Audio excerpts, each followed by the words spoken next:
ബീഡ്സായി, 2 ബോൾസായി. Okay, ഇനി ഒരെണ്ണം കൂടി ഞാനൊന്ന് എടുക്കുവാണേ. അപ്പം അതിനുശേഷം ഇതെല്ലാം ഒന്ന് ഉണങ്ങാനായിട്ട് നമ്മൾ കുറച്ച് സമയം വയ്ക്കണം.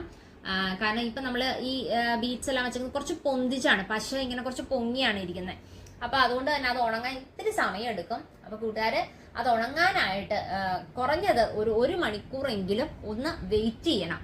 ഓക്കെ, വീണ്ടും ഓർപ്പിക്കുകയാണ്, നിങ്ങളുടെ ലൈക്കും ഷെയറും കമന്റും ഒക്കെയാണ് ഞങ്ങളെ സപ്പോർട്ട് ചെയ്യുന്ന കാര്യങ്ങൾ.